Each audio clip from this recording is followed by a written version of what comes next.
Bryan Houston here with Whitehouse head football coach Marcus Gold, head coach of the 6-0 Whitehouse Wildcats, 3-0 in District 9 5A Division II after a 42-6 beating over Hallsville at Bobcat Stadium last Friday night. Coach, how you doing? I'm doing great. How are you? I'm doing good. You're probably doing really well right now, undefeated and 6-0. Yeah, I mean, I don't think you could have written up a better start to the season, and I think it goes back to when I was describing the early onsets of our season being pushed back and how much I felt like it helped our young kids develop into molding them into our system of offense, our defense, and tuning up our special teams.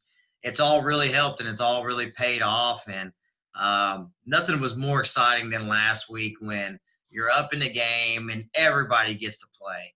And you know, those guys that start and get most of the reps on the sideline, they're on the sideline cheering all those guys on and pumping them up. And then we get a tackle and they fumble the ball and we got on. And I think we're more excited in that fourth quarter to make us stop. And here's what I told the backups: that, hey, at the end of the day, when we put you in, we still expect you to move the ball on the field. We still fully expect you to get stops because we don't want the other team to continue to score. And they came up with a great stop. So it's fun when you have a game. We haven't had a lot of games like that in the last 3 years where we have a comfortable lead and guys get to get in and those guys practice. Everybody practices just as hard as anybody, and it's fun to see everybody get a chance to play.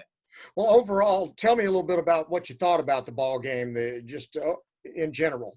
Well, their strengths were, the quarterback was a gunslinger. When we walked out there pregame, man, he's a big kid. I mean, I think he's committed to A&M for baseball, and I mean, he has guns the size of I was super impressed with just the size and the athletic ability of their quarterback, and knew that they were going to try to throw the ball on us. And that little number 5 inside slot receiver, they were going to try to get him the ball. The number 2, the speedy outside receiver, I think he's one of the leading receivers in our district. And to come away with number 2 not having any catches all night long was great. Is a compliment to our staff, Coach Welch, Coach Beaton, and Coach Miller, and those guys in the back end, coaching our guys up, putting them in the right position, the right coverage that they felt comfortable in, and then our kids just performing, getting their hands on the football. We talked about turnovers. I think we're turnovers in spurts. We have 0 turnovers or we have like 5 turnovers. There's nothing ever in between. But our kids take advantage when that ball was in the air and caught a couple of interceptions. So really proud of them, proud of our offense, moving the ball down the field and scoring at times, and our special teams coming through big for us again in certain situations. But more than anything, I think to take away in that game is you're up by 21.5. It's easy for any 15, 16-year-old kid to get comfortable. And what I told them, what a great team does right now is finish that team off. This is, if you want to be the mark of a good team, we have a lot of season ahead of us. Prove that you can finish a team off like this. And a Hallsville team who averages over 25, 30 points a game to go back out there and have put up 21-6 at the second half was great to see that our kids finished that ball game, and it feels good going into the next week. Your defense continues to just amaze me, and Jack Clark was a monster on Friday night. He was. Him and Miller, and man, they're aggressive. They're physical. They're as physical of a D line and linebackers that you can have. And he made a lot of plays. He's made a lot of plays for us the last 3 years. He has a knack for the football. And I pulled him over at the end of the game. I was like, hey, come here real quick. And I think he thought he might have been in trouble. He said, don't ever get an interception, run all the way down to the 5-yard line and get tackled. And then we fake a punt with you. You run all the way down to the 5-yard line. Stop getting tackled. Stop getting caught by everybody. Oh, Coach, I was tired. You're right. I got to find a way to get in that end zone. But it's impressive to watch him with the ball in his hands, and he's a go-getter. And he always wants to go for it on those gates that we have. And I know we're talking defense, but he's super aggressive, and it goes to how he practices. And I can't harp his effort enough. And when you watch him in practice, it's like, this is a game. You worry because you don't want him getting hurt in practice. Like, Jack, slow down. Hey, stop. Hey, don't bring down to the scout team guy all the way to the ground every time. Don't do this. And it carries over to the game. So it's been great to watch him play. Tell me what led to the decision to run the fake punt there on 4th and 4? I think so. We had pretty good field position. I think the ball was on the 50-yard line or so. We've run the pop sweep fake a few times this year. So just looking out there and seeing that their numbers, I thought that we had a chance on that edge. So we popped Monty Burns over there, trying to give him a little bit of eye candy, and then let Jack catch it and run. Now, the play was actually an option. So it was an option play with our punter running around that edge. So Jack had the option of, if somebody came to them, to pitch it to our punter to go around. But when Jack Clark has the ball in his hands, I don't think he's gonna give it up. So he just got to grab that ball, and Jezreel, who was our cat daddy player of the game, the special teams, he made a really good block for us on that edge and popped him free there. The only downside to the night, I think, you turned the ball over 3 times. You turned it over a couple of times in the first quarter, and usually a team that turns the ball over a couple of times in the first quarter is not going to be up, and certainly not going to have a blowout win. But you managed to overcome all that. The one thing I will say, Confetti threw 3 interceptions, I believe, that night, but it looked like he got drilled on all. I've never seen a quarterback take the hits he took as he was throwing the football in those particular situations. Yeah, it's scary sometimes when you turn the ball over so much, what I said before is like, man, this is a really good offense. I thought Mount Pleasant was a really good offense, and it's scary when you turn the ball over, but it hasn't affected us too much, and our defense's ability to go out there and make stops. And here's the deal: I don't want to not still continue to be aggressive. And whether we turn the ball over or not, let's look at why we did it. Was it a read? Was it a mistake? Was it a call? Was it the offensive line? What was it? And we'll fix that. But we want to continue to establish a passing game, a vertical threat down the field, open up that running game, and not ever get one-dimensional. So we go back to talking about body language. Hey, don't worry about it. Let's worry about the next series and get over it. And with the young team, that's what you're going to get sometimes. You're going to get some turnovers early on, another team to take advantage of it. And I'm glad they weren't able to. And he did get drilled a couple times, and it's fun to see how tough he is. He is a little bitty guy, and he got drilled a couple times in that game. To see him get up, shrug it off, and get ready to go, knowing that our backup quarterback didn't get to show up till that Thursday because he was in quarantine. So he didn't have a lot of part of the game plan. So it's kind of like when you see him go down, you're like, all right, get up and rub it off and get ready to go. So there's some positives outcomes in looking at that, and I think we've continued to tweak some things on the offensive side of the ball, and going into a Marshall team who's very athletic in the back end. They're going to try to get their hands on that football and trying to probably bring some pressure as well. So I think we'll be ready for it.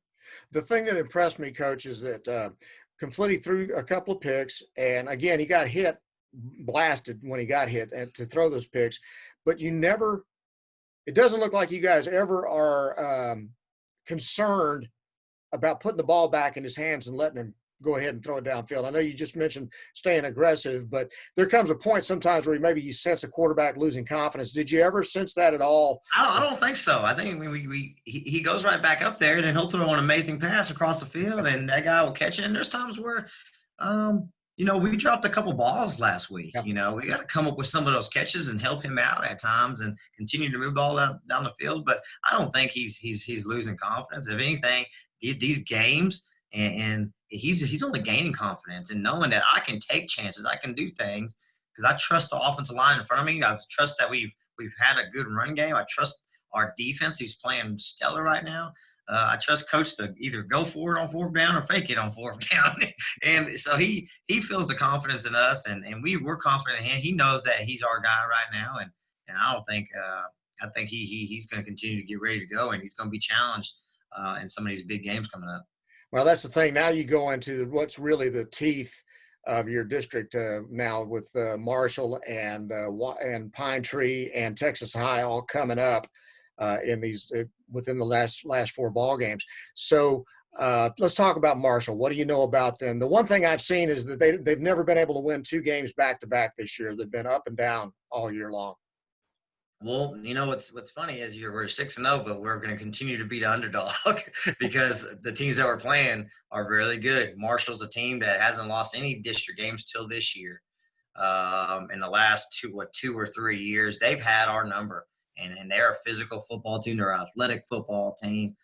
So it's going to be important for us to get out and get into a good rhythm and get in the game and get a good start against them. I think the last couple of years they've had us down, and we've been kind of having to try to crawl back into the game.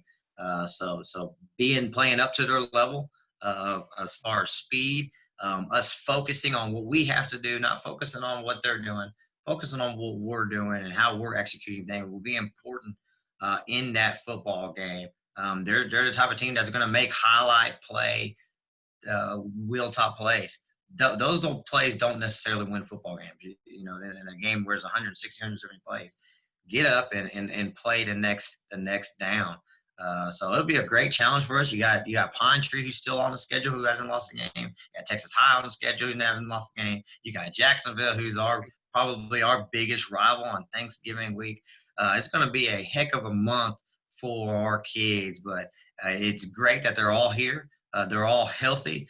They're all motivated to practice and play. So I think it still plays to our advantage.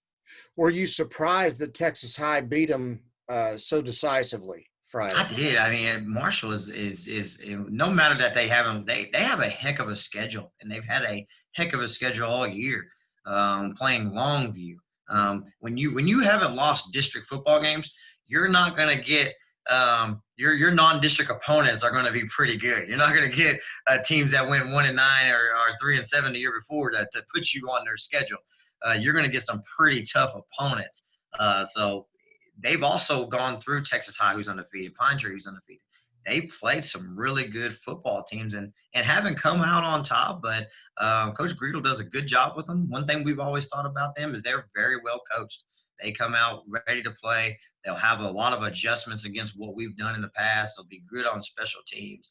So no matter what their schedule is, they'll be ready to go. And this is going to be a big game for us because they've lost 2 non-district games. And was I surprised? Yes, sure. You don't think Texas High would be a team? Texas High is really good too. They're ranked number 6 team in the state.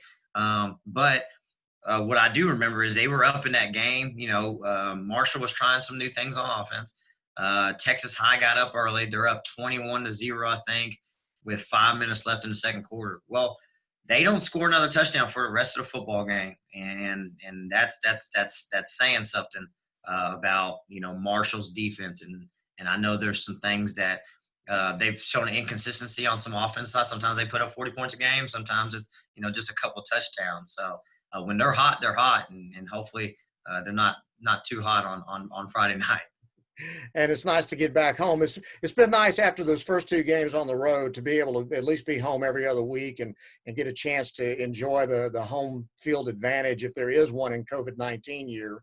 Yes, sir. Yeah, I mean, I feel like we've been some road warriors. So this is only our 3rd game at home. We only have 4 home games this year. Our kids are going to enjoy it. They warm up over here in the indoor facility, if you notice, and then we kind of bust them over right before the game. So I love doing that just to keep not just for the kids love it, but just to keep their focus.